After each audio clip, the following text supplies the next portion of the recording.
Salut mesdames et messieurs, j'espère que vous allez bien. C'est Clint Télès et vous êtes dans Ijolek pas la bonne causerie. Et aujourd'hui, c'est un jour spécial parce qu'on va beaucoup parler. Parce que lui qu'on reçoit, c'est quelqu'un qui a de la tchatch, de la gueule. Il a une belle plume, il a de la plume, il a des plumes, il est plumé. C'est un grand frère, c'est un dévancier, c'est un slammer, c'est Kacha. Tu dis que lui, il est poulet, oui. Non, mais ça a de la Il devient quelqu'un. C'est une belle plume.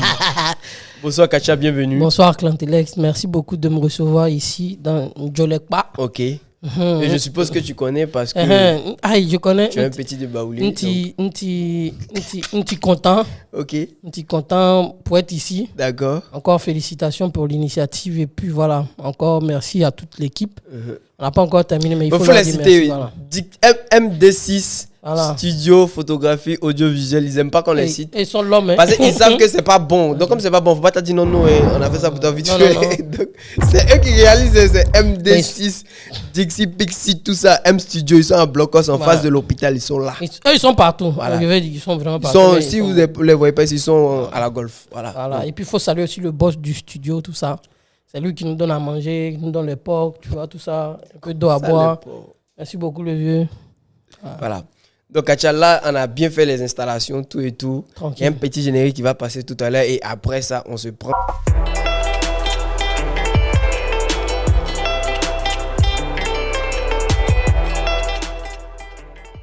En fait, je t'explique le concept de l'émission. Et c'est une causerie par rapport au tout des artistes déjà, par rapport à leur santé mentale. Comment ils ont fait pour se créer, se construire, jusqu'à ce qu'ils arrivent à où ils sont en ce moment. Et s'ils ont eu des moments de blanc, comment ils ont géré ces moments de blanc en fait. Les moments de blanc, c'est les blocages, tu vois, genre des dépressions, à quel point, à quel niveau, tout et tout. Donc, on commence toujours l'émission avec la question que je pose toujours, c'est Kacha, en 3 mots, c'est qui? Bon, en 3 mots. Mina, Kacha, Foloma.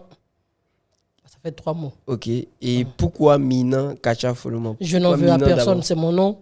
Kacha, c'est mon nom, c'est mon prénom, je vais dire comme ça. Ça veut dire? Je suis Taguana. Okay. Je suis bon petit Taguana de Katiola, sous-préfecture, dans la sous-préfecture de... Chef-lieu, c'est Katiola, mais sous-préfecture de Niakara. Ok. Précisément dans le village, c'est Pika. Je suis de là-bas, je connais bien.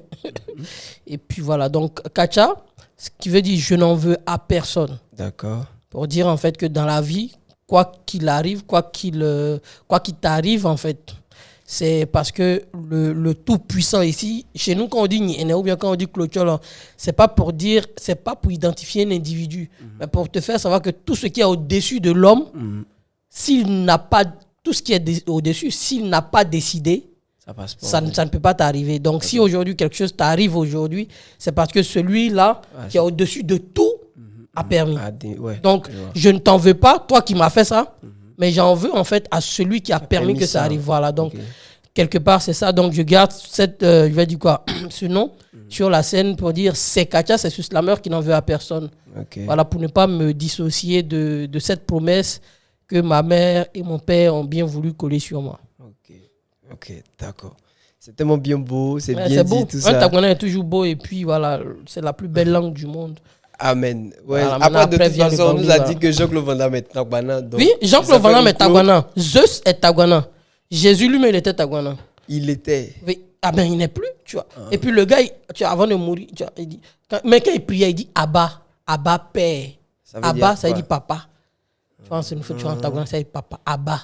D'accord, Kacha. Mais comme il sait que vous ne comprenez pas, il dit Abba Père. Mais que ça reste entre nous, il ne faut pas ça sortir, quoi. Ah, ok, d'accord. Il ne faut pas ça sortir, il faut garder ça secrètement pour vous. D'accord. Avant d'être ce slammer-là, Kacha, c'est qui? Bon, Kacha, déjà, avant d'être slammer, là, c'est un petit têtu. Qui aime le foot, qui aime s'amuser, qui aime le théâtre, qui aime rire et qui aime faire rire. C'est vraiment ça, c'est la base. Je vais dire quoi, c'est le fondement de Kacha. Et quand j'étais tout petit, mes parents, mon père aimait m'appeler généralement footolo. Je ne vais pas te dire ce que ça veut dire. Voilà, parce que demain tu vas dire, voilà, non, je ne vais pas te dire ce que ça veut dire. Voilà, je parlais beaucoup, je jouais beaucoup. Et chez nous, généralement, quand tu as ces jeunes personnes, on les appelle l'omanafolo. L'omanafolo pour dire quelqu'un qui aime s'amuser, qui aime donner la bonne humeur. Et au fur et à mesure, quand je viens au collège, c'est là en fait je rencontre des aînés, je vois des aînés jouer comme Pokou, Monsieur Pokou, Pokou. Voilà, qui est maintenant le directeur de cinéma au niveau du ministère de la Culture, Monsieur Kodia, Monsieur Vagba Obou, maintenant directeur du Sénac, voilà, dans une mise en scène. Donc c'est vraiment des personnes que j'ai eu à côtoyer, comme ça, pêle-mêle. Et puis après, je me suis dit, tiens, mais je peux faire, puisque c'est ce que je fais. J'étais dans la troupe de l'école, collège moderne Koko Boaké. Oui, je connais. Donc j'étais dans la troupe de l'école, et puis c'est moi je gérais quand même. Après, bon, je me lance dedans avec l'organisation IYF et j'apprends à côté de ces aînés-là. Avec le temps, ça m'a plu. Donc après le BPC, je tombe au lycée d'enseignement artistique et c'est en première que c'est Kachane. Ok, d'accord. Mais quand tu arrives à Abidjan, parce que là, à t'entendre, tu as fait ton collège à Boaké. Oui, c'est ça même. Et quand tu arrives à Abidjan, déjà quand tu arrives, tu quittes Boaké, arriver à Abidjan, c'est un changement de paysage. Il n'y a pas assez de motos ici, contrairement à Boaké. À l'époque, en 2011-12, il n'y avait pas assez de motos à Boaké. D'accord. Voilà, il n'y avait pas assez de motos à Boaké. Ok. Donc quand j'arrive en termes de moto, je ne suis pas dépaysé. Ok, maintenant en termes de, de vie, le coût de la vie, comment se déplacer, le transport, tout et tout. Mais comment tu fais pour t'adapter en fait? Déjà quand tu arrives, je comprends quelque chose. Qu'est-ce que tu t'es dit? Les 2 premiers jours, je comprends quelque chose. Si Abidjan est la Côte d'Ivoire, c'est que l'intérieur du pays, ce n'est pas la Côte d'Ivoire. Si l'intérieur du pays, c'est ça qui est la Côte d'Ivoire, c'est qu'Abidjan, ce n'est pas la Côte d'Ivoire. Parce qu'Abidjan, on dit qu'Abidjan, c'est la nuit. Okay. Côte d'Ivoire, c'est matin. Okay. Et si tu as compris, et c'est pas être quelqu'un que tu as compris que Abidjan, là, c'est le soir. Abidjan est proche du soleil que la terre. Mais la terre, sur la terre, il y a la Côte d'Ivoire. Mais Abidjan, en fait, Abidjan est venu juste demander, peut-être Abidjan loue une partie de la Côte d'Ivoire. Abidjan n'est pas camarade de quelqu'un. En fait, je veux juste dire que les réalités à Abidjan sont totalement opposées à ce qu'on a à l'intérieur du pays. Tu peux me donner un exemple palpable? Un exemple palpable, se déplacer, c'est compliqué. Okay. Tu étais où quand tu arrivais? Quand j'étais à Blocos. J'étais à Blocos ici. Voilà. Donc, par exemple, pour aller à Marcory, tu as au moins 3 à 4 wara que tu vas prendre. Ça, c'est si tu es fâché, tu vas prendre bateau, wara. Mais au moins, tu as au moins 2 fois, 3 fois à décomposer. 2 fois, en fait. Or, à l'intérieur, à Boaké, tu as tes 200, tu vas où tu veux. Ouais. C'est pas sûr on se comprend. Donc, il y a déjà ces détails-là qui vont changer. Et ici, dépenser de l'argent, c'est tellement facile parce que je pense que la vie, elle est nettement un peu chère ici qu'à l'intérieur. Donc, le temps que tu peux prendre pour dépenser 10 000 à Boaké et pas forcément dépenser dans les trucs, mais dépenser normalement dans tes besoins.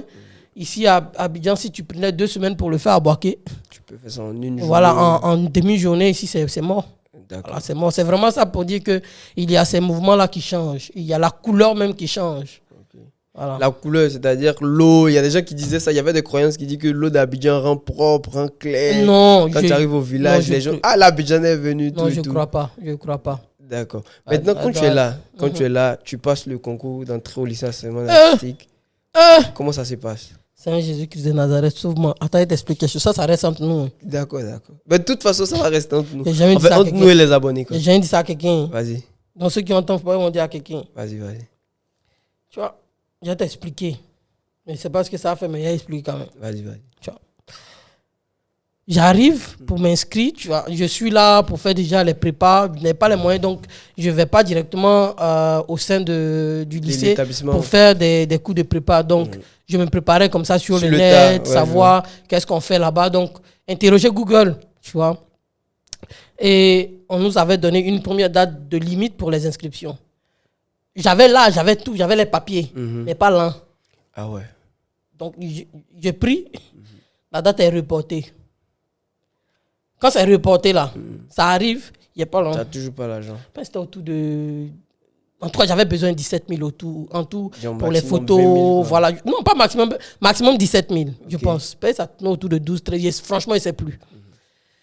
Et j'ai pas. Mon grand frère m'a envoyé 10 000. J'ai pris les photos. Avec le transport, il me restait 4 000. J'ai pas. Donc, je m'en vais faire mon inscription. Mais tu de n'as 17 pas, 000 en là. fait. Mais j'ai pas eu mon Tu as 4 000, mais tu as la foi. Ça, c'était plus que la foi. La foi déplace des montagnes. Toi, tu étais Mais la quand montagne. est-ce qu'on arrive à sécher l'eau comme Moïse? Ça, c'est au-dessus de la foi. Okay. C'est que je m'en vais m'inscrire. Je ne te dis pas que je vais faire. Non, je vais. Tu es la foi, en fait. Tu n'as Ce pas que la j'avais foi. là, c'était plus que la foi. C'est ce que je veux te faire savoir. Vas-y. C'est si avec grand frère de foi où on met S là. La foi. Grand frère de foi, c'est Rognon. La foi, Bon, tu bref. vois. Grand frère de foi, c'est Rognon. Ton bon Dieu. Donc, bref. Donc, je vais, franchement, quoi, je vais. Dans l'idée, tu vois, il est parti négocier pour lui dire, bon, comme il n'est pas jusqu'à la semaine prochaine, il peut venir compléter. Putain, c'est un concours, hein. Un concours, on lance. Hein. Ouais. Donc, il m'avait tranquille. J'arrive, c'est compliqué. Donc, je suis dans le rang quand même. On avance et puis ça arrive à mon tour. Donc, je rentre dans la salle. C'était au plateau en ce temps quand on faisait l'inscription. Je rentre. Bon, on me dit, il faut t'asseoir. Et puis, on commence à remplir les papiers. Ton nom, en fait, sur le reçu là, c'est déjà mentionné la somme et puis ils ont déjà signé. Tu sais. Non, moi, je ne sais pas. Donc, c'est mon nom, on demande et puis on met mon nom sur le reçu et je donne l'argent et on me donne. Wallah, billet, talai. C'est là que le théâtre a commencé. Dis-moi tout. C'est qu'il y avait, c'est que l'art que Dieu m'a donné, l'artiste que je suis de naissance, de père, de fils, Depuis et de que cet esprit tu parlais, ton papa de t'appelait. façon, c'est que c'est là que tout est, c'est que, j'ai dit quoi, c'est comme les gens qui font kung fu là, on dit que ça meurt jamais. Et tu as arrêté Ça pendant 10 ans, 15 ans. Un jour, en fonction des situations, ça sort. C'est comme ballon aussi. Ah, ça Quand sort tu connais, tu connais. Quand tu connais, tu connais. Ouais. Seigneur Jésus-Christ. Jésus. Donc, la dame m'étend, je regarde et je vais lui dire que j'ai pas. Mais tu vois, c'est l'improvisation que tu n'as pas préparée. Tu t'es pas attendu à ça. Donc, tu sais pas ce que tu fais là. Franchement, il m'a mis ma poche.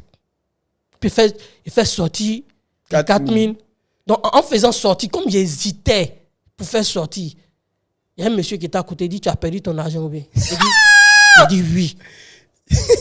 Il y a une règle d'or en improvisation. Dis pas non. Ne jamais dire non. Ne jamais dire non, c'est pas pour ne pas dire non, dans la bouche, mais ne pas refuser le jeu que te propose je vais dire quoi, ton locuteur. Ouais, je vois. Je vais dire quoi, quand on est sur la scène, ton comédien. Ton comédien, ton public, mais ta réplique. Faut jamais dire non au jeu que te propose ta réplique. Ouais. Mais ton argent est perdu. Donc, s'il dit, mon argent n'est pas perdu, tu vas faire sortir les si je me tais, je suis non. Dans le jeu, je me lance. Oh, je ne connaissais pas du tout ça. Il dit, oui, mon argent est perdu. Il dit, Seigneur. Il commence à pleurer. C'est pas pleurer, non. Les larmes coulent. Comme tu vois dans Naruto, quand il était dans Shonen Jump là. Quand tout petit, ça coule en zigzag. Le monsieur ne croit pas. Il dit, tu es monté dans le bus. Il dit, oui. Il n'était jamais monté dans le bus. Même pour aller au plateau, il n'y a plus Waroro parti. Je suis descendu, il n'y a plus Waroro parti. Il dit, tu es monté dans le bus. Je dis, oui. Il dit, quand tu montais là, tu as mis ton argent. Il dit, mis ça ici. Il dit, oh, ils ont pris. Ils ont pris l'argent de l'enfant là. Je pleure. Donc la dame dit, ça c'est pas mon problème. Hein? Ça c'est pas mon problème. Hein? Mets-toi à côté ici. Suivant. Le suivant, en fait, il devient mon voisin en classe. Donc le suivant, il rentre, on ne se connaissait pas. Donc lui, il rentre, il paie, puis il me regarde, il est dépassé en fait. Et il sait que non, le petit est dans les problèmes. Mais il ne peut pas aussi m'aider. Ouais. Parce qu'il n'a pas. Lui, il a envoyé son truc. Donc, on finit. 1 personne, 2 personnes, 3 personnes. Le monsieur à côté dit, pardon, il faut le prendre, je vais compléter. C'était tellement fort. Quand il m'a appelé, quand il a donné, on m'a donné mon reçu, quand je suis sorti de la salle là. C'est que quand on dit quelqu'un, tu souris ou bien tu ris de joie. C'est là. C'est tu ris et puis. Genre, tu pleures. Tu sais que tu n'as plus d'issue. Et puis un coup coin. Et puis on te sauve. On dit Deus Ex Machina. Ouais, Deus Ex Machina. Il sort un coup coin. Fap! Tu es con. C'est que ton salvateur sort de nulle part et te sauve. C'est ça. Il me sauve comme ça. Allez, il s'est inscrit. Ok. C'était facile. En tout cas, c'était comme ça, mais jusqu'à lui, il ne sait pas. Il s'appelle M. Kwaku. Il ne sait pas. Est-ce qu'après tu l'as revu? Oui, plusieurs fois. Plusieurs fois. Je lui ai même donné, bon, de temps en temps, acheter de l'eau, mais plusieurs fois on s'est vu. Mais est-ce que tu lui as dit effectivement que c'était... Et peut-être qu'il regarde ça, il ne sait pas du tout. Il a servi aussi au sein de l'INSAC. Donc on s'est rencontrés plusieurs fois, j'ai même son contact, et puis on s'est plusieurs fois vus. J'ai eu le temps de lui demander, de lui dire plusieurs fois merci aussi. Voilà. Okay, maintenant, tu vois, le petit truc, c'est que j'ai pas fait les cours de prépa. Oui. Après, moi, je connais. Mais après ça, aussi, tu vois, en fait. Et je viens passer le concours. Et je suis major, tu vois. de ceux qui rentrent au lien cette année. Les gens, en fait, le truc, c'est que non seulement tu n'avais pas les moyens. Parce que je t'ai dit, ça fait non. On t'aide. Tu fais pas les cours de préparation. Je fais pas parce que je ne voulais pas. Mais parce que je ne peux pas, tu n'as pas les moyens, en fait. Tu ne fais pas. Et après le concours, tu sors major. Et n'oublions pas que pour passer le concours, le texte, il y a ce qui était écrit. Et après l'écriture, il y a la pratique théâtrale. La pratique théâtrale, il y a joué 2 fois. Ça, il joue une fois. On a imposé. Il y avait 3 membres du jury. Il y avait 3 jurés. Et quand je finis, il y a 2 personnes qui passent ou 3. On vient me rappeler, on dit qu'ils n'ont pas noté ce que j'ai fait. Et je rentre dans la salle, il y a une douzaine de personnes dans la salle. Ah ouais. Et la dame, et l'anecdote c'est que c'est Madame Kosonou, en ce temps on ne se connaissait pas. Après elle devient ma maman, je ne la connaissais pas du tout. Ils étaient 3, ils ont fini de noter. Elle me rappelle après, elle dit non, ce que tu as fait là, nous on n'a pas noté. On a oublié de noter. Mais viens, tu as fait ce que tu as fait là. Viens, tu as fait. Et il y avait une douzaine de personnes dans la salle. Pour voir. Donc tu vois déjà, après ça, quand tu te lances dans ce milieu-là, tu le fais vraiment avec le cœur. Et moi, là, je pense que ça a été tracé depuis le début parce que le théâtre n'était pas dissocié de ma vie quand j'étais encore tout petit. En fait, moi, ce que je veux te demander, c'est que de toute cette expérience, du concours, enfin, de ton inscription jusqu'à ce que tu passes le concours, à ce que tu intègres l'école, on ne va pas parler du parcours d'abord, intégrer l'école, de ce petit parcours-là, qu'est-ce que tu retiens en fait? Je retiens qu'il faut quand même se donner les moyens. Quand je dis moyens, ce n'est pas forcément moyens de manière financière, mais se donner vraiment les moyens pour faire ce que tu veux faire. Voilà, pour réaliser, pour atteindre ton objectif, ou essayer quand même de faire ce que tu veux faire. Maintenant, après, quand ça ne réussit pas, tu sauras que quand même j'ai tenté. D'accord. Maintenant, quand tu rentres à l'école, en fait, il faut savoir que... Avec 3 semaines de retard, parce que s'il n'y avait pas le moyen... Tu n'avais pas l'argent pour payer l'inscription. Donc, les gens sont en classe et puis ils se disent, mais c'est qui ce premier? Parce qu'il n'a pas fait un concours, il n'a pas préparé avec nous. Oui. C'est qui? Et puis 3 semaines après, je viens. C'est là que tu viens, en fait. Du coup, quand tu arrives, en fait, moi, je veux savoir... Parce que moi, j'ai fait l'école de théâtre aussi. C'est que quand on arrive là-bas, il y a d'autres qui viennent avec un bagage.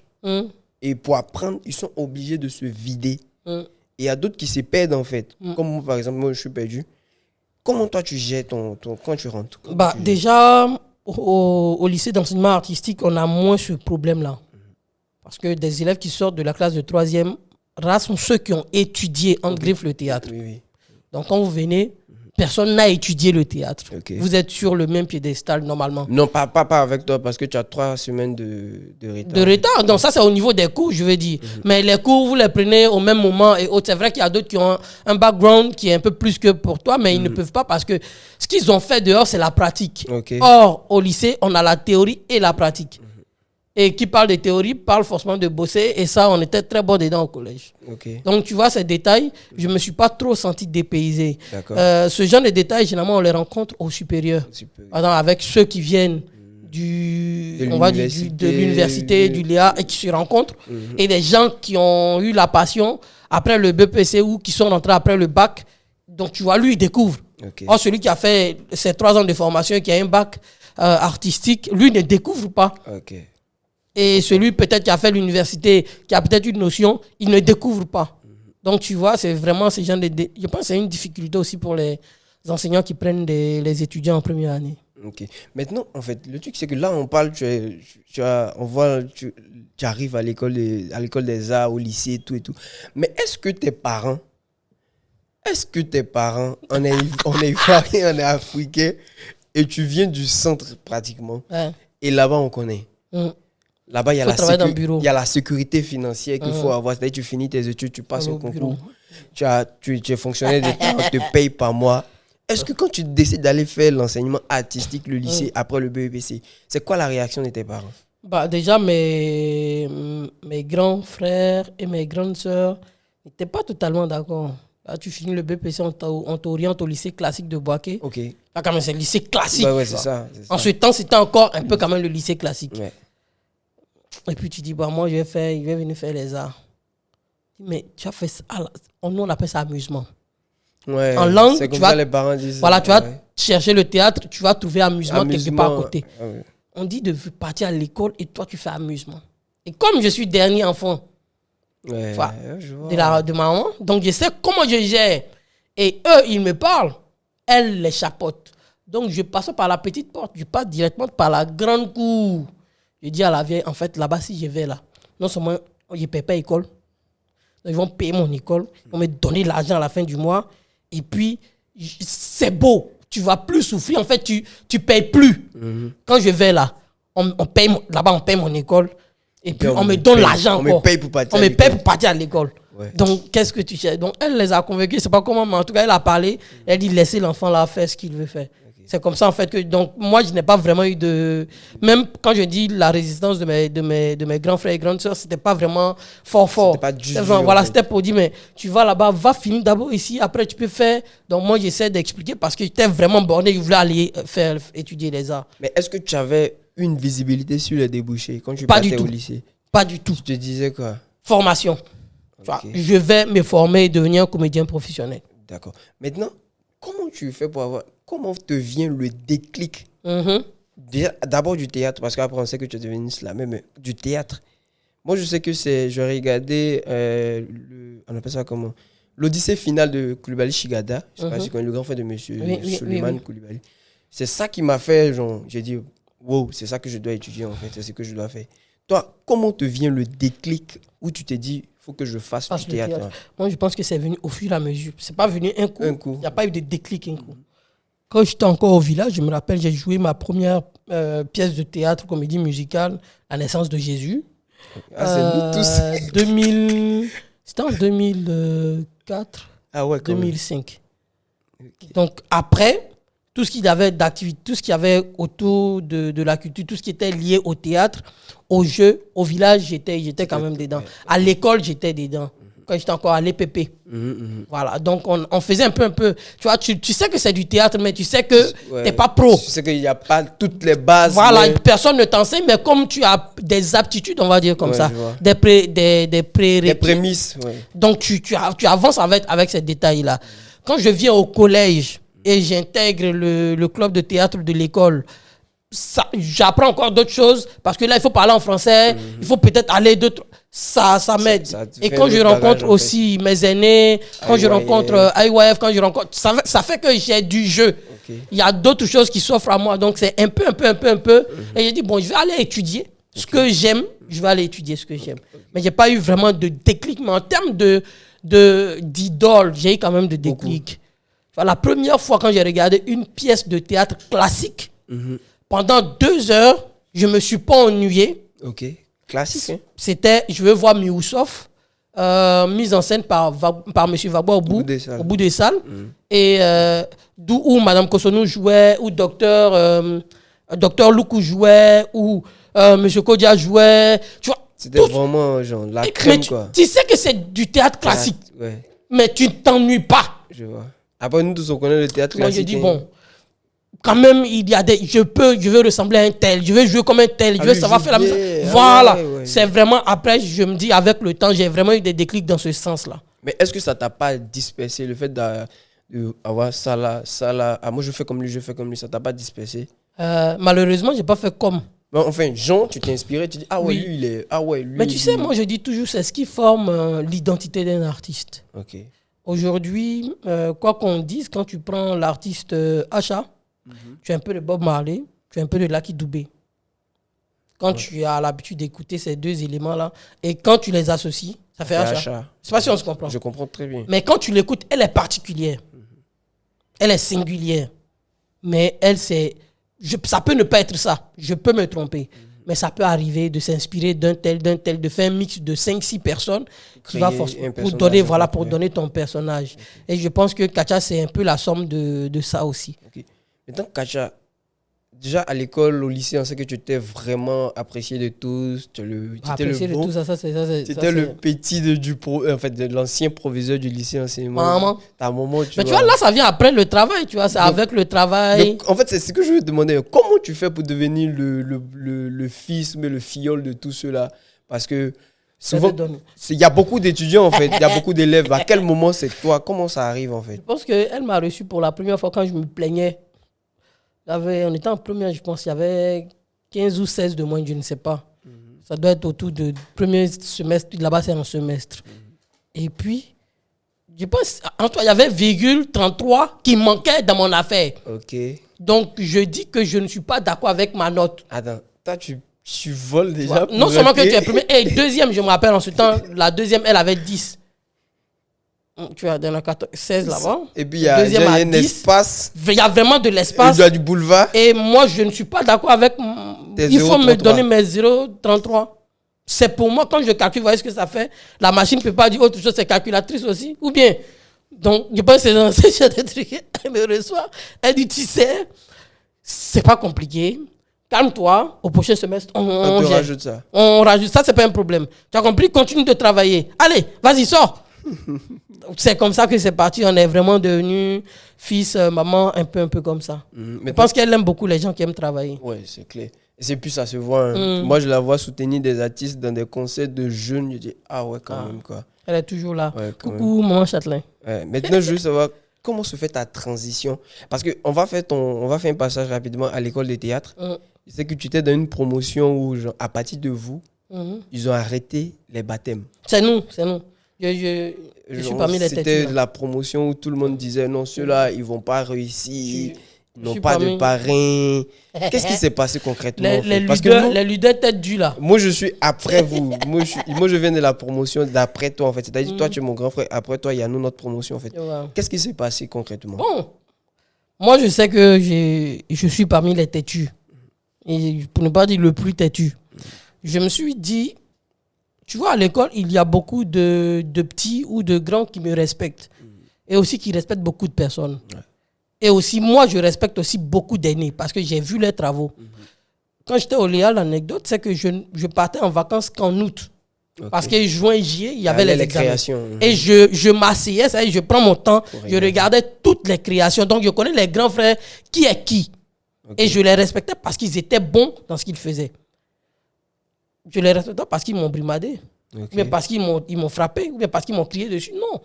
Tu peux imposer le respect en ne passant pas par la violence. C'est ce que moi, je voulais combattre. Donc, je me suis dit qu'on ne peut pas être dans une école où on est là. Non, c'est quelqu'un qui apprend de là, donc tu es apprenti. Je suis obligé de m'appuyer sur mon aîné pour avancer parce que ce que je vais faire demain, toi, tu as déjà fait ça hier. Ouais, c'est clair. Donc, voici, il n'a pas droit à avoir de trucs contre nous. Mais quelqu'un qui veut venir se montrer, s'imposer à moi, imposer le respect, or ton travail ne me permet pas de te respecter, je ne te respecte pas. D'accord. Donc, j'étais parmi les... Après, ils nous ont même fait, tu vois, ils nous ont même baptisés. Parce qu'après, ils ont dit que si on veut que ça s'arrête, il faut déjà faire ça pour que ça s'arrête.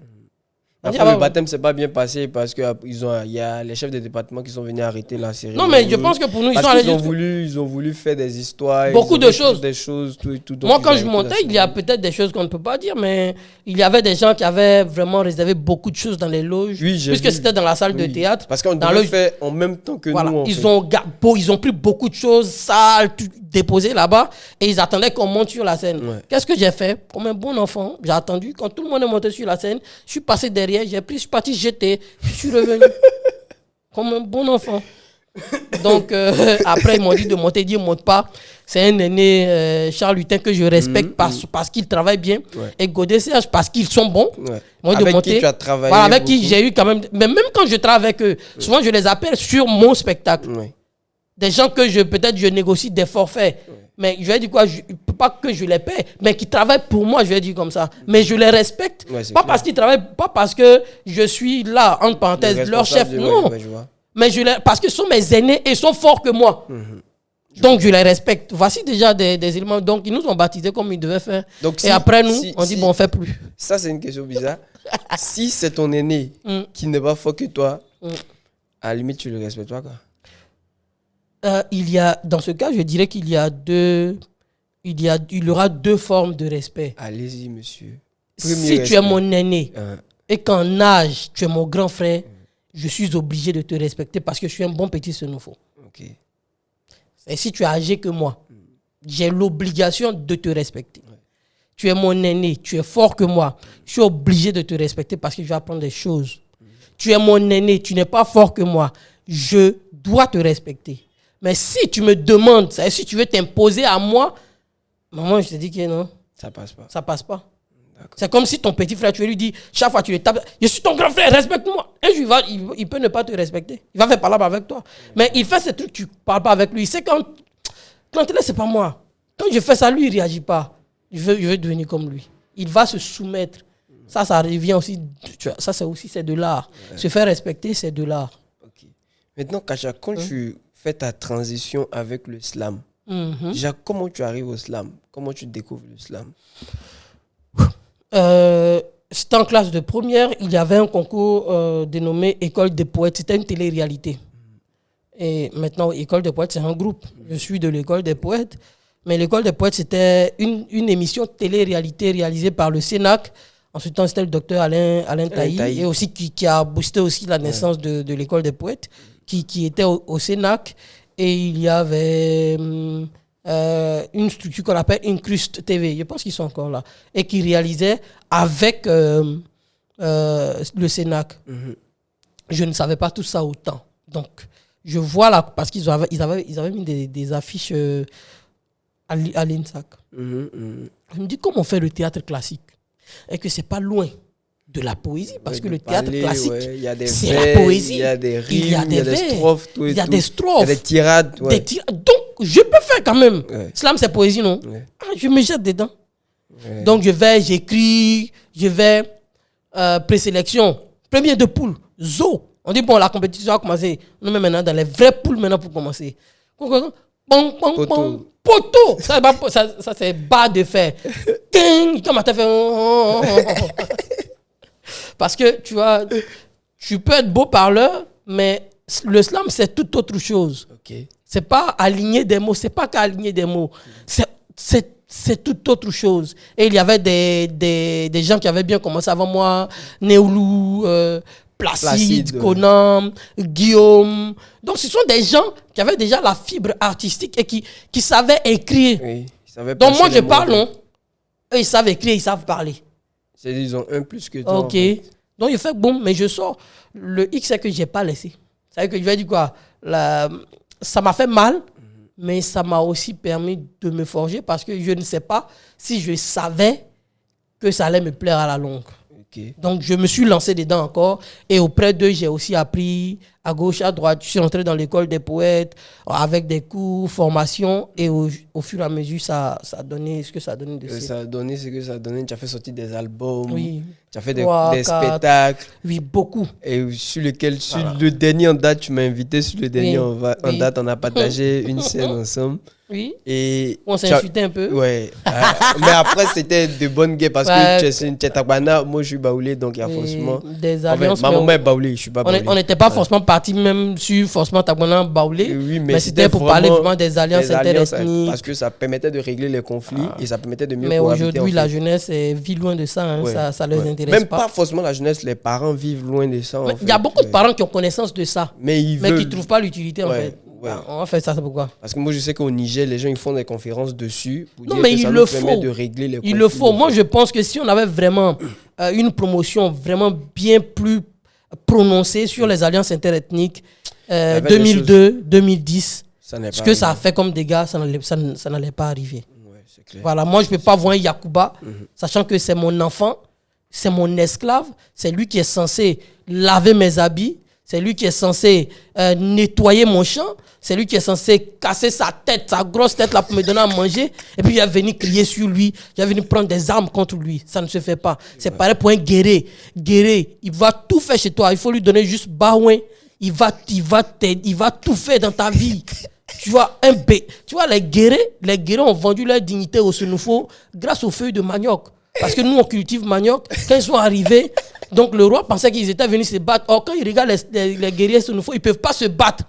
Donc le roi dit, vous voulez faire quoi? Il dit, non, on veut juste les feuilles de manioc là. Et bon, prenez puis partez. Il dit, non, on ne peut pas partir. Nous, on va vous servir. C'est comme ça qu'un Sénoufo, normalement, quand il se réveille matin, à 6h du matin, il doit marcher sur 7 guerriers et 6 Yacouba pour pouvoir se sentir à l'aise. Et tous les jours, moi, au quartier, les Yacouba, les guerriers se mettent comme ça sur mon chemin. Mais voilà. Genre, à t'écouter, on voit que tu es vraiment ancré dans la culture. Ça me plaît. Et pour juste savoir ton inspiration. Je veux dire, tes créations, il y a forcément un lien avec la culture. Pourquoi? Déjà, Kacha, c'est en Tagbana. Oui, Et je pense que ton dernier album, il y a beaucoup de trucs autour de la culture. Et ces voyages, j'ai fait. Il y a Djelalou, tout ça, ouais. tu vois. Mais Djelalou. Pourquoi genre, avoir ses pieds dans la culture? Je pense juste qu'on a beaucoup à vendre. On a beaucoup de choses qu'on ignore sur nous-mêmes. Or, on semble comprendre beaucoup de choses, connaître beaucoup de choses sur les autres. D'accord. Et ici, moi, j'ai été plusieurs fois intrigué de dire aux gens que je suis Senufo, mais je suis Senufo et je ne suis pas Djoula. Ok. Or, je connais des Senufo qui se disent qu'ils sont Senufo et aussi qui sont Djoula. Je ne sais pas. Ça, c'est un code entre nous, ça reste entre nous. Un Senufo qui te dit qu'il est Djoula, il n'est pas Senufo. C'est qu'il est perdu, en fait. Parce qu'un Senufo, un vrai Senufo, si tu lui dis qu'il est Djoula, si tu n'as pas frappé, s'il n'a pas fait parler avec toi, ben vrai. Ah, je comprends mieux. Voilà. Non, parce que on est certes au milieu de... Pourquoi je le dis? Tu vois, dans le nord de la Côte d'Ivoire, généralement quand on dit nord. Ouais. Et quand tu as dit non, le Senufo, il est certes au nord, mais les Djoulas sont à côté. Tu dis non, Djoula, ce n'est pas une ethnie. Djoula, ça veut dire commerçant. Oui. Le Senufo n'est pas commerçant. Non seulement que ce qu'on a étudié depuis CM2, là, le Senufo, il est cultivateur, il est chasseur, il est animiste. Donc, il n'est pas commerçant. Donc, en aucun cas, il peut avoir ce nom-là. Okay. Au nord, c'est vague. J'aime pas généralement quand on dit que... c'est vaste voilà, aussi. Et c'est vaste. Au nord, vous avez des mandés. Et les mandés, il y en a au nord, il y en a au sud. Donc, les mandés du nord, c'est eux qu'on va appeler Djoula. Et ils sont au nord-ouest et au nord-est, autour de Kong. Okay. Donc, quand tu prends la région de Kong, c'est vraiment les mandés. Parce que ça passe au-dessus de la Côte d'Ivoire aussi. Et ça rentre de l'autre côté à l'ouest. C'est vrai que c'est ce que je dis. Nous sommes au milieu. Donc, il ne faut pas nous confondre. On n'est pas en guerre avec eux. Ce sont nos frères de tous les jours. Et quand tu arrives même aujourd'hui dans un village, tout le monde parle du loi. Tu vois, tout le monde peut comprendre. Mais quand il va s'agir de parler de nos problèmes, on fait comme les ébriers. On parle pour nous. Et tu es là, tu ne comprends rien. Ça, c'est vraiment des codes. Donc, déjà, savoir ça. Et des enseignants qui me disent que je suis Djoula, et quand je leur explique, non, mais ici, nous, on va voir ça comme ça. D'où, j'aime pas qu'on m'appelle, par exemple, Koulibaly. Parce que quand tu dis que je m'appelle Koulibaly, tu es Djoula. Non, ici, c'est Senufo. Ici, Senufo, c'est Djoula. Okay. Moi, tu sais, tu m'énerves déjà quand tu dis ça. D'accord. Donc, je pense que je m'intéresse à ces éléments de culture parce qu'on se connaît moins. Quand je dis on se connaît, ce n'est pas vraiment parler de la majorité ou la minorité, mais il y a beaucoup de personnes qui se connaissent moins. Il y a des baoulés qui ne savent pas en fait être baoulé c'est quoi, à part les légendes qu'on lit sur les réseaux. Après les légendes, c'est voilà. quand il y a des Yakuba qui ne savent pas peut-être ça veut dire quoi être Yakuba, d'où on vient. Ils pensent que le X c'est que le christianisme ou bien la religion va nous faire savoir que s'intéresser à ces éléments-là, c'est s'intéresser à la sorcellerie. Implicitement, on nous fait savoir ça. Prôner ton nom qu'on te donne au village, c'est un nom vilain. Le nom là n'est pas beau. Comment tu peux t'appeler Gagou? Gagou. Tu peux t'appeler Yann? Ou bien Yoboué. Yoboué. C'est mieux de t'appeler Pierre. Faut t'appeler Pierre. Yoboué, ça veut dire Pierre. On veut t'appeler Zri. Faut t'appeler Anjo. Zri, ça veut dire ange embêté. C'est même ange là, rien ne change. Maintenant, si les mots lourds vous fatiguent, je pense qu'il y a, nous en tant qu'intellectuel, en tant que penseur, il y a ces mots-là que tu peux façonner pour donner. Mais plus on va se séparer de ça, plus on perdra notre culture. Et un peuple sans culture est un peuple qui n'existe pas. Donc, en d'autres mots, toi, tu veux vraiment être le pont entre la culture et la cette jeunesse. Nouvelle génération. Oui, mais cette nouvelle génération, moi, je pense que c'est trop dit auprès des plus jeunes. Parce que après aussi, moi, je pense, c'est vrai, les plus jeunes, il n'y a pas de... Mais les plus jeunes, ils suivent, en fait. Mais moi, je pense qu'il y a des plus grands. En fait, ça reste mon avis. Je pense qu'il y a des tontons même. Après, quand je dis tontons, on se comprend. Hein. Quand je parle de tontons, je parle des tontons qui sont au niveau des directions, des décisions, tout et tout. Mais il y a des tontons même qui ne savent pas d'où ils viennent, en fait. Mais c'est pas étonnant. Le gars, je te donne un exemple très simple. Le gars, il est Gagou. Sa femme est Gagou. Ou bien sa femme est Dida. Ils n'ont jamais parlé de ça à leurs enfants. Parce que c'est vilain. Okay. Quand ils sont au bureau, ils ne peuvent pas parler ça parce que c'est vilain. Donc, vous ne parlez pas aux enfants. Les enfants, ils ont grandi à Abidjan. On est d'accord? Ils n'ont jamais entendu parler de ça. Voilà. Et quand ils entendent, c'est étranger. Ils ne comprennent pas. Et leurs enfants ne parleront pas ça. Ça fait que toi-même, ta langue disparaîtra. Et quand tu leur demandes, ils disent non, mais seulement quand on leur parle, ils ne comprennent pas. Ils ne se concentrent pas dessus. Est-ce que tu as vraiment parlé avec eux quand ils étaient encore tout petits? Est-ce que tu as enseigné ça quand ils étaient encore tout petits? Est-ce que tu t'es intéressé à ça? Est-ce que tu as envoyé les enfants au village pour pouvoir faire?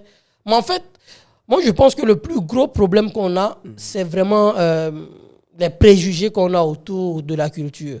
Moi, il dit qu'il y a la culture et il y a le côté spirituel de la culture. Il y a le côté festif de la culture.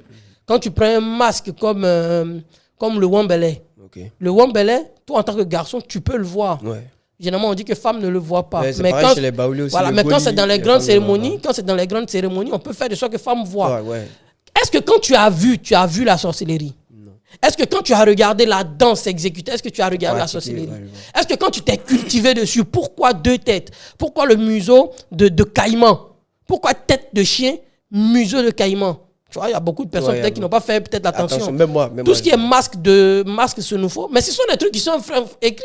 Ce sont des choses qui sont écrites aussi simples. Pourquoi tête de chien, museau de caïman? Pourquoi? Tu vois, est-ce que quand tu t'interroges sur ces questions, est-ce que quand tu cherches à savoir, est-ce que c'est la sorcellerie? Mais c'est celui, par exemple, qui doit porter ça, celui qui doit s'initier à ça. Lui, il a oublié d'avoir ce volet spirituel de la chose. Ouais. C'est pourquoi il dit toujours le masque, l'âme qui abrite l'âme du masque est sacrée. Ok. Ouais, c'est clair. Voilà. C'est clair. Et tu ne portes pas le masque parce que tu veux porter. Ouais. Tu portes parce que le masque veut que tu portes. Okay. Donc, le masque au sacré, le masque au consacré. Tu n'es pas consacré, tu ne le fais pas. Ouais. Mais tu peux quand même savoir. Moi, j'ai demandé à un étudiant, c'est quoi le masque Goli? Il dit le masque Goli, il n'a pas trouvé. Il me dit, c'est le masque qui a 2 têtes à l'université Félix Houphouët-Boigny. Ah mais non, c'est une blague. Je te juge, je te parle d'un étudiant. Peut-être si tu lui demandes c'est qui Napoléon, il va savoir en fait. Ouais, après ça, c'est un combat. C'est qui De Gaulle, il va t'expliquer tranquillement. Je comprends. Mais il ne sait rien de la culture. Et savoir ça, c'est pas la sorcellerie. Ouais. Et moi, je veux juste te faire savoir ça à la jeunesse, que s'intéresser à ta culture, savoir les danses qu'on exécute chez toi, la fête des ignames, le dibri de Gaumont, c'est pas la sorcellerie. Si tu ne pratiques pas, tu n'es pas forcément. En fait. Maintenant, c'est quoi la sorcellerie? On dit c'est de savoir faire des choses ou voir des choses que les autres ne voient pas, connaître des choses que les autres ne comprennent pas, avoir des informations auxquelles tout le monde n'a pas accès. Aujourd'hui, quand tu poses les écritures, par exemple, de Victor Hugo devant toi, et puis tu arrives à lire comme Victor Hugo l'écrivait il y a quelques centaines d'années en arrière, mais tu es sorcier aussi. Parce que la vieille mec qui est au village, c'est pas... Quand on écrit ça, c'est A.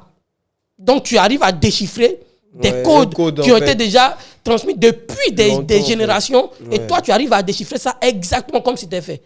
C'est comme Mozart qui écrit une partition il y a des années en arrière. Et toi, tu t'assois aujourd'hui et tu joues exactement comme il a joué, mais tu es sorcier. Ouais, je comprends.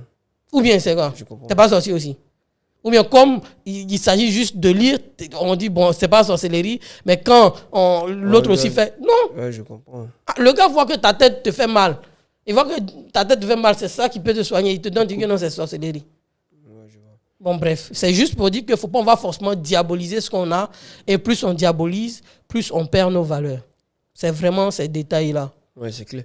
Et après aussi, moi, je trouve que tu es vraiment dans ton truc, tu crées tes trucs jusqu'à ce que tu as fait des prestations. On va arriver sur ça, en fait. Tu arrives devant le président de la République et son épouse. Ouais. Devant son épouse plusieurs fois et devant le président. Et tu as fait la photo avec les La photo là, s'il vous plaît, vous pouvez mettre ça, la photo à côté. Quand au montage, mettez la photo à côté. Vous voyez la photo là? Je souligne ça très souvent aux gens, que j'ai été au centre du pays pendant une vingtaine de secondes. Il faut quand même souligner ça. Ouais. Au centre du pays. Ouais. Voilà. Donc, on peut continuer. Voilà. Quand tu arrives là, déjà la première fois. Les deux. Bon, non, laisse la première fois. Non, c'est que nous on a vu. C'est que nous on a vu et qui est vraiment. Qui est entre les deux. C'est ça que c'est l'autorité suprême du pays. Oui, et il faut. Et sa femme et son épouse. Et son épouse. Quand tu arrives là et que tu regardes derrière. Tous les ministres. Oh, non, pas forcément tous les ministres. Laissons le derrière physique, mais le derrière spirituel. De ton vécu en fait. Le derrière spirituel. Le derrière spirituel. Quand tu racontais des choses à la maison. ton inscription, Tout ça. où tu n'avais pas... Qu'est-ce que tu t'es dit en 20 secondes où tu étais au centre du pays? Mais la photo Qu'est-ce que n'était tu pas dis? financière, quand même. Bon, bref. Non, je ne parle pas de côté Non, je finance. comprends. Je parle de réalisation. I'm en going fait. to explain you. Parce qu'il y a beaucoup de personnes, il y a même des personnes qui sont vraiment à un certain niveau qui font des choses. Mais j'ai causé un peu avec lui aussi. Hein. Voilà, faut pas. Mais je viens, il t'expliquer. Non, mais allons d'abord dans ce que tu te disais mentalement. Et après, on va dire ce que vous vous êtes dit. Ok, Et qu'est-ce que tu as dit? Non, on a parlé du plan, tu vois, 2050, 2060. Je lui ai tout dit. Mais bon, ça reste entre nous. Hein. Okay. Bon, bref. La première fois, c'était grâce à l'UNESCO que je preste devant la première dame. Et comme c'était un texte que je maîtrisais, que je connaissais par poumon, par intestin, ça m'a pas, tu vois, je savais qu'il y avait la pression, mais tu vois, avec la scène, il y a des choses que tu arrives à gérer. Il y avait vraiment la pression, mais j'ai su gérer. Tu t'es habitué voilà. Plus ou moins. Et après, il y a son homme de main à qui elle a fait signe, il a pris ma carte de visite, et puis c'est fini comme ça, aussi simple, avec une enveloppe à l'appui. Il ne faut jamais être hypocrite, tu vois. Voilà, une enveloppe à l'appui. Il y avait combien de temps? Non, ça, par contre, je ne peux pas te dire ça. C'était combien de chiffres? Il y avait combien de zéros? Mais il y avait des zéros. Il y avait vraiment une enveloppe que mon musicien et moi, dans la paix du Seigneur, avons travaillé tranquillement. Après, je pense que c'est une semaine après, le cabinet de la première dame. Je dit, allô, c'est le cabinet de la première dame, est-ce que vous pouvez venir? Il dit, viens. Et c'est pas ce qu'il est en train de faire. Mais je suis là. On dit, est-ce que vous pouvez venir? Il était 8h, est-ce que vous pouvez venir avant 13h? Il a dit, je viens. Je suis là. Aïe. Cabinet de la première dame. On dit autorité du bête mais normalement, si c'était moi, j'allais dire non, mais c'est pas professionnel. Hein. Non, tu vas m'appeler à 8h, non, là. Mais moi, je pense qu'il y a des priorités, c'est juste ça. Sinon, c'est pas fait de. Il y a des gens qui peuvent t'appeler. Moi, je peux t'appeler, tu vas venir à 11h. Mais c'est clair. Voilà, mais parce que tu es mon grand frère. Non. Et puis tu es fort que mon. Non, je t'explique. Si tu as du temps, moi, en fait, j'aime pas trop mentir. Je dis, sur mon calendrier. Quand j'ai du temps, je viens. S'il n'y a pas du temps, faut pas tourner. Mais même là, s'il n'y avait pas du temps, là, il allait pas être là. Il allait trouver temps. C'est clair, je vois. Donc je viens tranquillement, on se rencontre, on m'explique les détails, un texte sur sa personnalité, sur ce qu'elle a déjà fait, il n'y a pas de problème. Aïe, on n'a même pas discuté caché. Hein. Qu'est-ce que tu t'es dit là? En fait, il me dit que tu peux aller loin petit, concentre-toi sur ta vie, respire, et je sors. Mais le X, c'est que c'était dans 3 jours. Ah ouais, là, il y a une pression. Il y a vraiment une pression en termes d'écriture parce que ce n'est pas un texte que tu vas racoler. Ouais. Et il s'agit de la première dame. Donc, je me donne à fond les 2 jours. Je fais sacrifice, je sacre tout ce que j'avais. Je travaille, je bosse, je répète avec mon musicien et go. Okay. Et j'arrive tranquillement, flex, super. 3e fois, pareil, pour le même truc. Et maintenant, je pense que c'était une décoration de la première dame. Et tout le gouvernement était là. Ah ouais. La grande chancelière était là. Et on m'appelle, matin aussi. Que le soir, il doit faire jouer. Devant le président, il n'y a pas de problème, c'est là. Donc j'arrive déjà dans la salle, il y avait vraiment beaucoup de choses. Mais tranquillement, j'arrive sur la scène. L'atmosphère était quand même.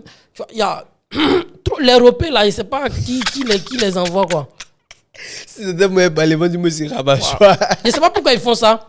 C'est vrai que j'ai besoin d'argent. Bah ouais. Ça, je ne vais pas dire le contraire. Ouais. Mais j'ai ma dignité. Okay. En tant que bon, c'est nous faut. Okay. Et ça, tu peux pas m'enlever ça, quoi. Ouais, c'est juste ça, vous vous rapprochez des amis un peu. Non, si ça peut les soulager. Donc, tranquillement, je suis là, on passe ici. Non, parce qu'il y a plusieurs corps de sécurité. Passe ici, non, ne passe pas la passe. Je les suis. Tu te laisses aller, en fait. J'ai fait. Est-ce que toi, tu fais quoi ici? Tu as passé? Parce que vous êtes derrière. C'est toujours comme ça. Vous êtes derrière. Ceux qui sont dans la salle ne vous voient pas, ils ne vous entendent même pas. Toi, tu fais quoi ici? Passez de l'autre côté. Non, mais est-ce que ton œil suit le truc? Non, attends. Bon, passe ici. Arrête-toi là. Tiens, prends le micro. Est-ce que tu as testé? Même haut. Donc, je monte. Et j'attends mon pianiste. Ils sont en train de faire même palabre aussi. Pour ne pas qu'on joue. Parce que ça peut faire bruit. Aïe. Mais jouer un piano. Mais quand le boss, quand le père de la nation lui-même est rentré à la musique, non. Pas parler. Donc, comme il lançait difficilement, je me suis vraiment lancé dans l'impro comme on sait le faire. Ouais. Vraiment avec les yeux fixés dans le public. Comme tu devais payer ta scolarité. Non, pas comme si quelqu'un qui cherchait des mots ou bien quelqu'un qui avait le stress fixe. Moi, j'aime vraiment fixer le public. Okay. Donc, je fixe vraiment et puis je donne mon texte. Tranquillement, je prends et après, le piano me rejoint. Donc, je fais tout ce que j'ai à faire. Arrivé au milieu du texte, je sais qu'il y avait déjà dit beaucoup, mais ce qui restait aussi beau. Mais je sens que c'est comme si tu es dans le présent Tu arrives à savoir dans le futur ce qui va se passer. Donc, je coupe mon texte dans le présent. C'est nouveau. Pour éviter... Qu'on te coupe dans le futur. Qu'on me coupe, mais que je me trompe deux. Parce que, tu vois, la poésie, tu écris avec beaucoup de technicité. Bah ouais. Donc, souvent, il y a des mots que quand tu rates, on sent. Il faut frapper des consoles, ouais. Donc, quand je sais qu'il a déjà fait 2 minutes, ce qui vient là, c'est beau. Mais c'est pas sûr. Mais s'il me trompe, ça gâte tout. Parce que l'on retient généralement la fin. Le début nous amène à te suivre. Au milieu, tu nous accroches. C'est pas nécessaire, mais c'est la fin. C'est ce qu'on retient. Et c'est ça, quand ils vont te voir dans la rue, c'est ce qu'ils vont dire. C'est ce qu'ils vont dire. Okay. Et comme c'est un art vivant, donc il sent quelque chose comme ça, donc je coupe. Je dis merci, et puis je descends. Moi, j'aime pas généralement saluer les autorités, c'est pas orgueil, mais je trouve que le gars, il était assis là, il t'a écouté, c'est déjà bon. Tu viens le saluer, c'est pourquoi. Moi, par rapport à ça, j'ai une question, parce que moi aussi, ça m'arrive.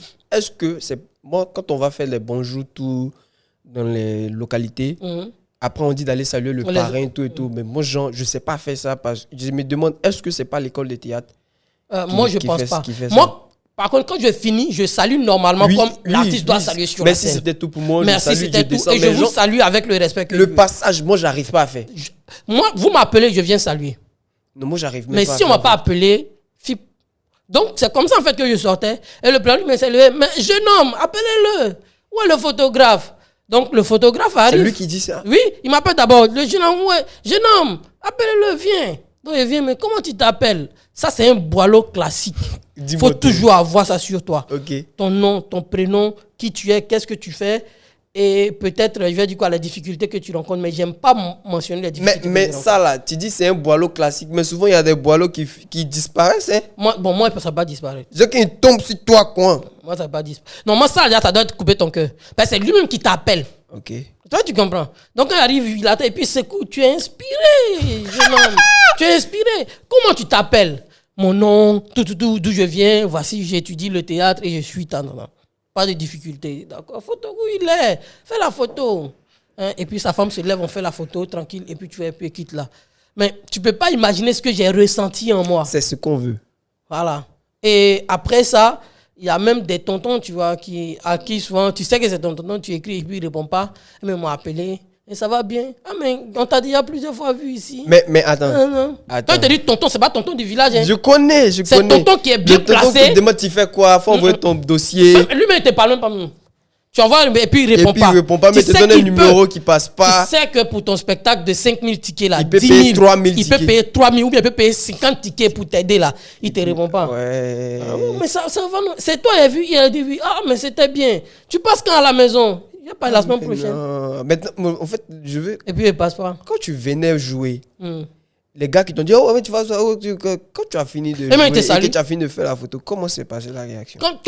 Mais ils veulent venir à côté, mais bon, quand lui t'a appelé, mais ils vont dire quoi donc? Ils sont à côté, quand il finit, je prends le même chemin du retour. Maintenant, comment ça se passe? Mais te salue. Félicitations, bravo, félicitations. Tranquille. Mais est-ce que ça t'a une fois choqué dans tes débuts? Où on t'invite et puis les gens te bloquent, tout et tout. Moi, je pense que dans ma vie, c'est quand même bizarre. J'aime toujours réfléchir à tout ce qui est improbable et déjà lutter contre ça avant que ça n'arrive. Okay. Moi, je suis quelqu'un, même si aujourd'hui tu me critiques en mal et que ça me fait mal, ça ne peut pas me toucher moralement, ça ne peut pas impacter mon art. Ok, d'accord. Parce que ça fait partie, je vais dire quoi, des carapaces que je me suis formé. J'ai retenu quelque chose. Tu es adulte, tu as fait les arts pendant des années, tu as rencontré des difficultés. Là où tu es là aujourd'hui, Clantelet, ce que je te dis, là où tu es aujourd'hui, il y a des initiatives que tu peux prendre. Et des gens vont mettre ça au feu, ils vont dire que c'est pas bon. Mais si tu as appris, tu as réfléchi, tu as pris l'initiative, c'est que tu peux aller jusqu'au bout. Va jusqu'au bout. Quand ça sera bon là, les mêmes personnes vont t'applaudir. Mais quand ça sera mauvais, on t'a dit. Ouais. Donc, il y a déjà ces détails-là. Ça fait que les critiques, les mépris, ça touche mon art peu. Ça peut me toucher, on est là, tu viens parler, puis je vais... Ok. Mais après, ça ne peut pas toucher mon art. Ouais, je vois. Parce que mon art, c'est quelque chose que je préserve, que je protège contre tout, contre tous. Ok. Maintenant, quand tu protèges ton art, et tu as pratiqué ton art, tu as entretenu ton art, tu as nourri ton art jusqu'à ça t'amener devant l'autorité suprême du pays. Et là, c'est genre, tu as un certain niveau. Ouais. L'exigence, elle monte aussi. Oui. Comment tu fais pour gérer ça, en fait? Est-ce que tout le temps, quand tu t'assois devant ta feuille pour soit écrire, il y a toujours l'idée qui vient, en fait? Est-ce que c'est tout le temps comme ça? Non. Comment tu gères ça, en fait? Parce que devant lui, ce que j'ai fait, c'est ce que j'avais l'habitude de faire. Mais après, en fait, je veux parler de l'après. Moi, ce que je veux te dire, c'est que l'évolution de ces kachas ou bien l'exigence, généralement, j'aime travailler seul. Parce que j'aime me gronder.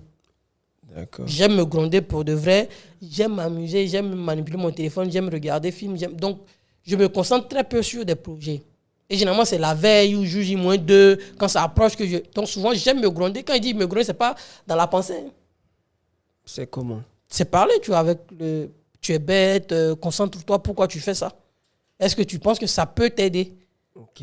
Tu vois? Et peut-être, dans ce cas, je parlais peut-être de la santé mentale, d'où j'ai accepté ton invitation. Ouais, c'est pour ça qu'on vient. Voilà. Parce que là.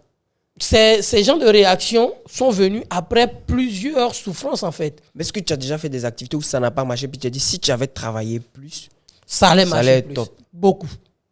Comment tu fais pour gérer Beaucoup. ça?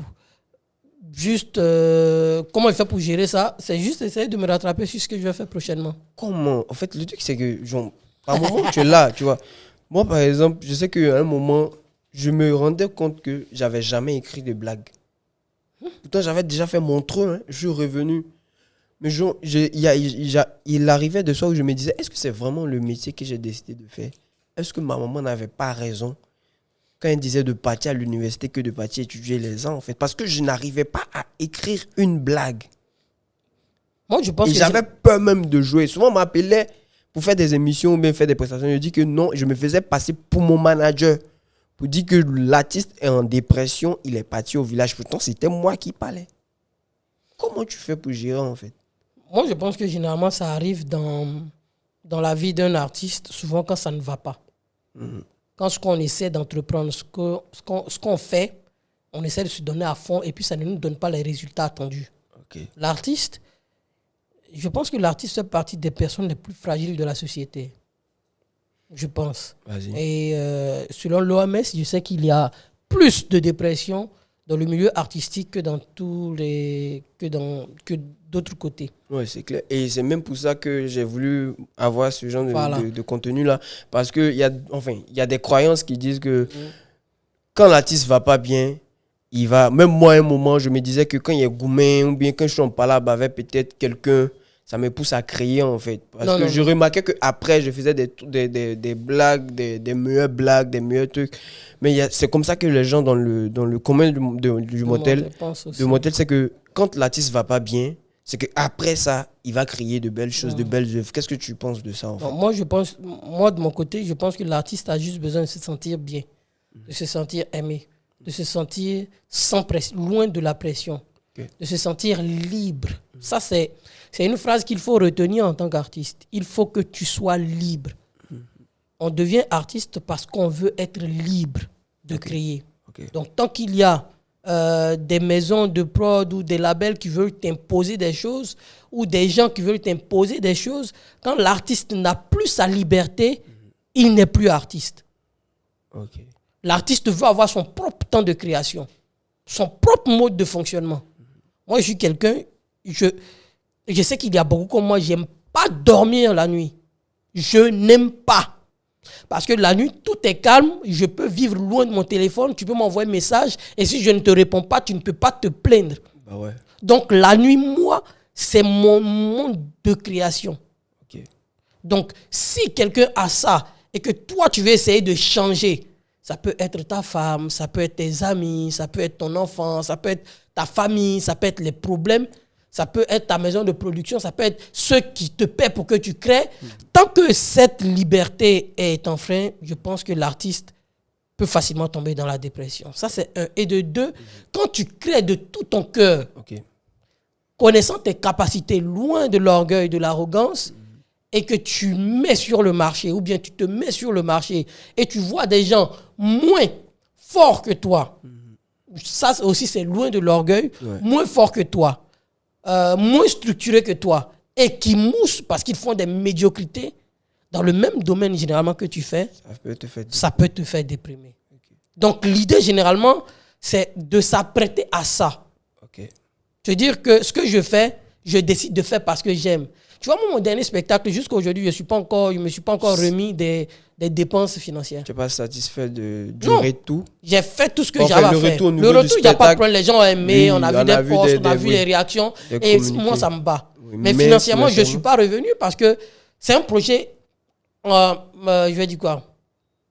Un projet en qui j'ai cru, je vais dire comme ça, comme si je le personnifiais. En fait, ouais. J'ai cru et je pensais que ça pouvait faire quelque chose. Et même sur le projet, tu sais qu'un jour, je me suis levé, j'ai pris mon transport, franchement, je n'étais pas véhiculé, tu vois, je cours jusqu'à Korogo pour rencontrer quelqu'un. Dans l'idée qu'il soit mon parrain, parce qu'il avait prôné sur les réseaux qu'il aimait l'intelligence, qu'il soutenait la création, qu'il soutenait les gens qui sont intelligents et qui refutaient la médiocrité. Okay. Je ne dirai pas non. Donc je le rencontre, il me donne son feu vert qu'il sera le parrain. Et jour J-3, il m'appelle pour me dire, bon, comme c'est en septembre et que ses enfants sont déjà partis à l'école, il n'a plus. Or, il invite des artistes ici, en Côte d'Ivoire, où il paye des centaines de millions. Oh, le spectacle budget, ça ne vaut même pas, ça n'arrive même pas à 10 millions. Non, il faut dire 2 millions. Parce que, soyons clairs, ce que j'ai donné à tous les artistes, c'est ce que j'ai noté et j'ai envoyé. Donc, ça n'atteignait même pas 2 millions.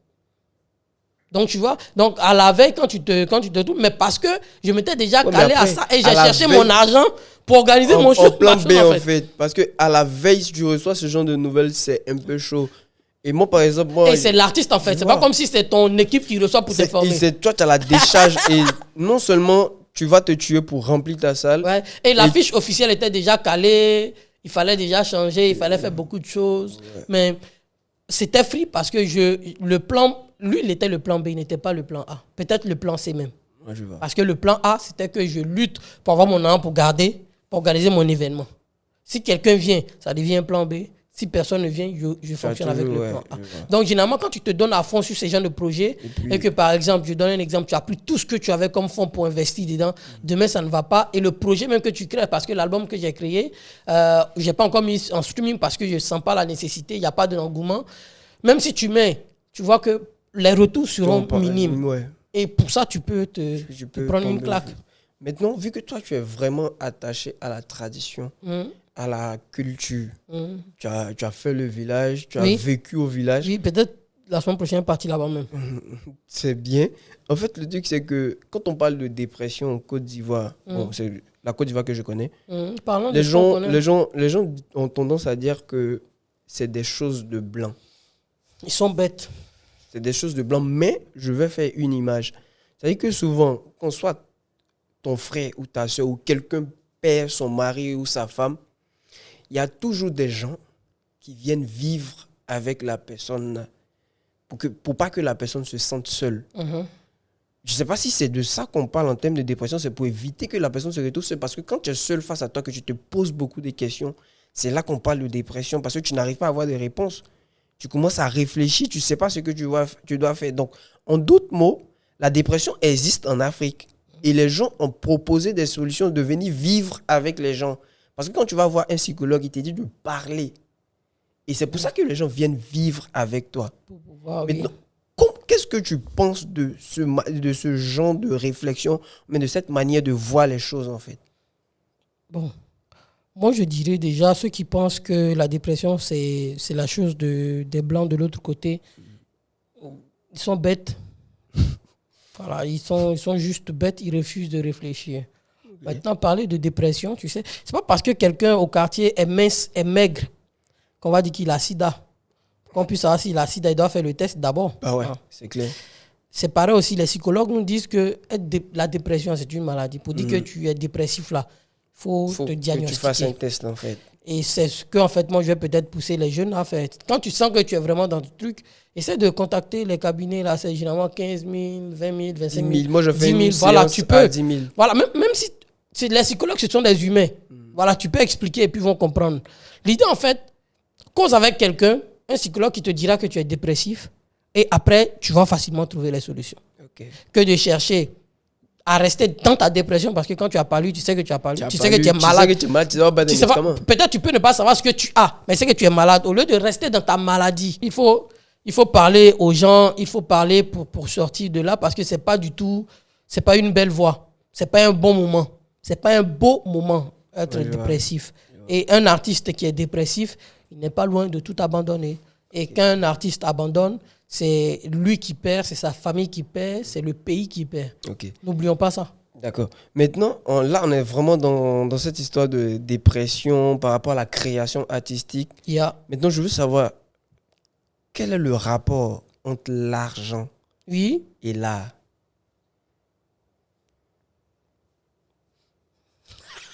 Tu vois, ça, c'est une question qui traverse les temps et les époques. Là, on est à notre époque. I'm coming. Notre version. I'm coming. Allez-y, monsieur. Depuis la nuit des temps, il y a cette question. Il y a cette question qui revient. Il y a très longtemps de cela. Il y a très longtemps. En des temps immémoriaux, il y a cette question-là qui sévit. Qui sévissait. Comme la peste. Voilà. On dit, est-ce que l'artiste vit de son art? Est-ce que le comédien vit de son art? Est-ce que l'art nourrit son homme? That is the question. Donc, parler de ça, c'est déjà parler du rapport d'argent et l'art. L'artiste, généralement, 90% des artistes, je n'ai pas dit des artisans qui se font passer pour artistes ou des gens qui se basent sur des buzz pour voler ce titre d'artiste. Je parle d'artistes. 90% des artistes viennent à l'art ou exécutent ce qu'ils font par amour. Ou parce que quelque chose, il a été touché. Il sent qu'il doit faire ça. Je dois créer. C'est là que je me sens à l'aise. C'est quand je fais ça que ça me plaît. Ça me libère. Ça, it is we can say that the first step.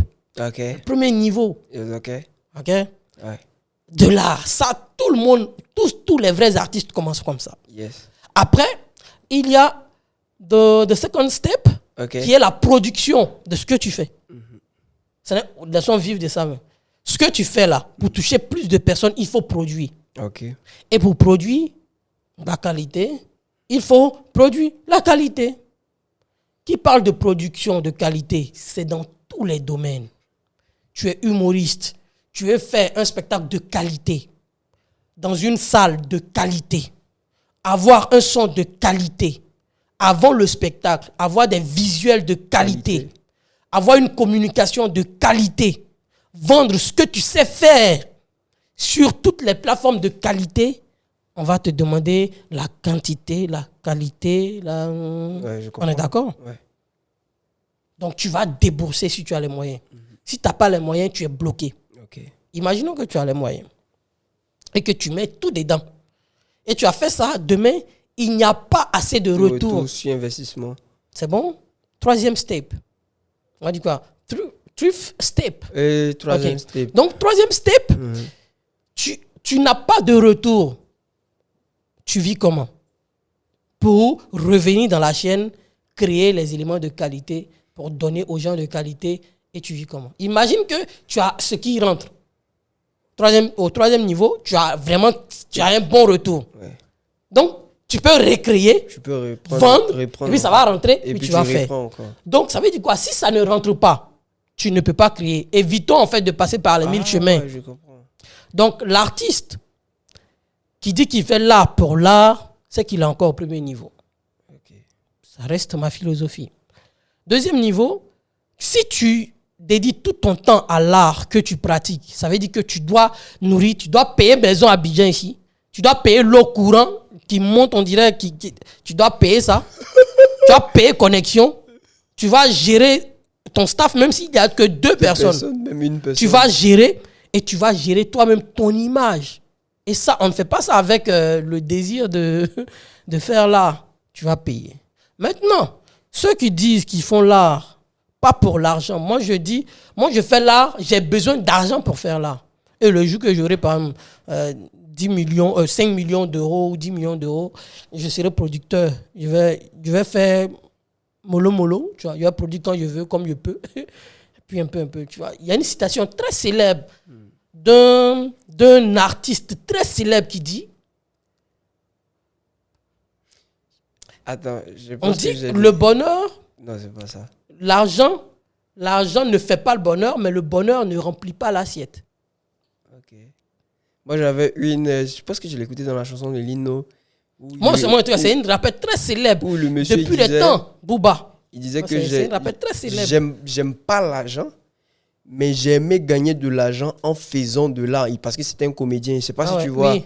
Il dit, c'est pas parce qu'il fait ça pour de Ça, l'argent. je pense que Youssoupha l'a repris dans un de ses titres. Il dit, il aime gagner l'argent en faisant l'art, en faisant le théâtre. En fait. Mais il ne peut pas travailler pour de l'argent, Oui. mais il ne travaillerait pas pour rien. Bien, voilà, c'est ça. Voilà. C'est ça.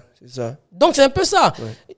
Je fais l'art pour le bonheur, pour ce que j'aime. Mais ce que j'aime là, rien, en fait. Ça ne remplit pas l'assiette. En fait, moi, je pense que c'est trop explicite. Ouais, je vois. Tu fais l'art, pour l'amour, pour ce que tu aimes, mais ce que tu aimes là, en faisant ce que tu aimes, ça ne remplit pas l'assiette. D'accord, Kacha. Merci beaucoup pour tous ces enseignements. Donc, voilà, c'est juste ça. Donc, moi, je fais l'art parce que j'aime, mais pour continuer à faire ce que j'aime, il faut que j'ai de l'argent. Okay. Et ça, c'est pas aussi le moment pour dire que tu vas surfacturer les gens, mais pour dire, quand je dois aller faire ton élément, 5 000 que tu as promis là, il faut me donner avant même que je fasse ce que tu as à dire. Okay. Si tu regardes le jour J, quand je viens là, donne mon argent. Tous ceux qui m'ont déjà sollicité savent ça. Moi, il n'y a pas de condition. Tu as fini de me dire, voici ce que tu dis. Ok, mais ce que tu m'as promis là, s'il te plaît, donne-moi avant que je monte sur scène. Ça aussi, par contre, ce sont les expériences. Ça fait que tu finis, tu vas courir ici. Non, passe là-bas, passe ici. Il faut voir lui là. Non, bon, demain. Bon, on te fait un virement. Laisse-nous ton RIB. Voilà, pour éviter tout ça. Moi, je n'ai pas. Tu m'as dit de faire ton travail, mais ce que tu vas me donner là, je ne vais pas dire d'augmenter, pas de diminuer. Ce que tu m'as promis là. Laisse à côté. Et puis il y a ceux qui. Non, le ministre, cela là. Il a dit qu'il envoie photo et qu'il a déjà fait devant le président. Donc il faut laisser le ministre là. Ce que tu as promis de me donner là, donne-moi. Mais il faut me donner avant que je ne monte sur la scène. Pour éviter ça, et il t'explique. Si tu n'es pas d'accord, on y va. D'accord. Bon, Kaja, là, je pense que tu nous as vraiment. En tout cas, moi, l'argent, c'est important. Tu m'as beaucoup enseigné. J'ai découvert beaucoup de choses et puis je vois qu'on a des points communs. C'est pourquoi on est famille là. Tu es attaché à la culture, moi je suis attaché à la culture, à la tradition. Et puis je ne suis pas du regard du gens qui pensent que quand tu te rapproches de ta culture, tu es forcément sorcier. Je suis contre ça aussi. Ça, c'est très rare de voir ça. Mais comment tu fais pour changer tes idées, pour pouvoir avoir de nouvelles inspirations? C'est quoi tes activités? À la maison, on me dit que j'aime trop l'humour. Okay. Après, ouais, c'est vrai, tu aimes l'humour parce que tu es dans tous nos spectacles. Moi, on va se voiler la face. J'aime rire. Okay.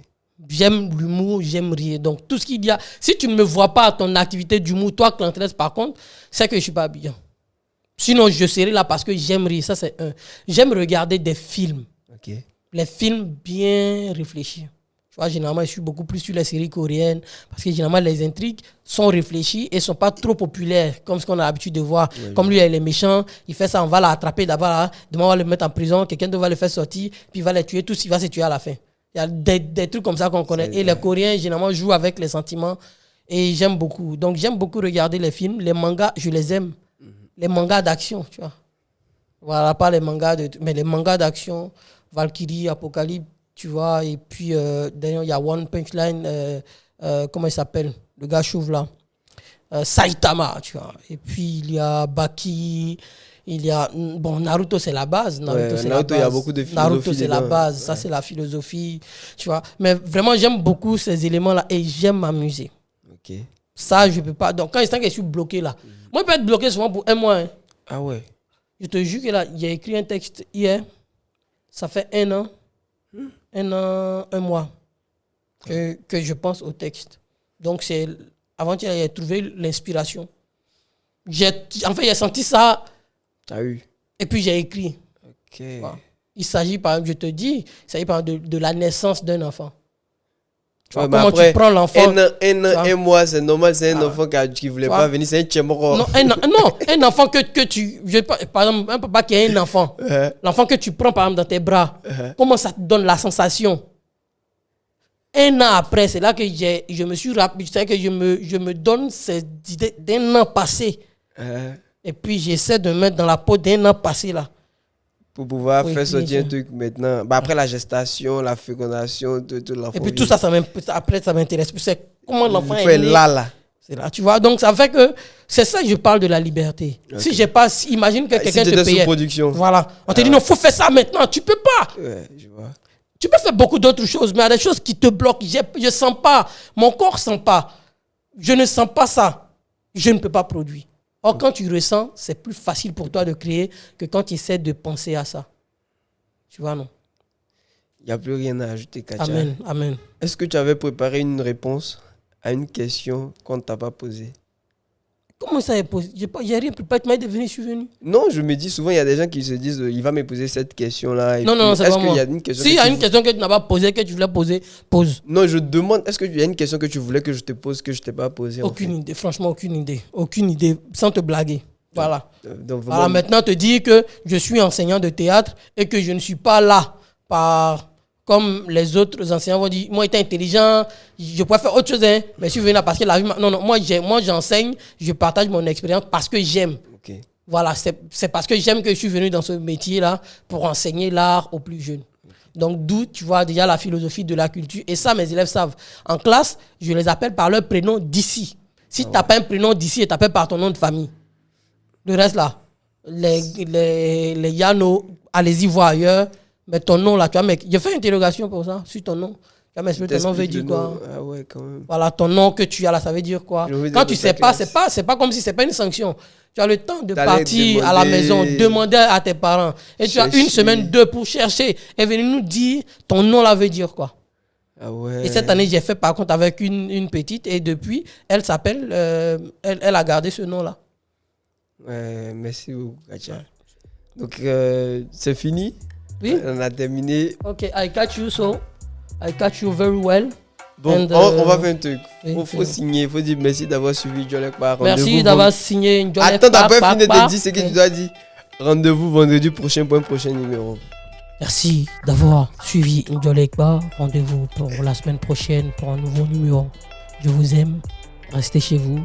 Et quand il y a cette bruit dehors, ne sortez pas. C'est tout pour le Katia. moment. Je vous aime aussi. Vous m'aimez, je sais. Bisous. Merci bébé. Je vous aime aussi.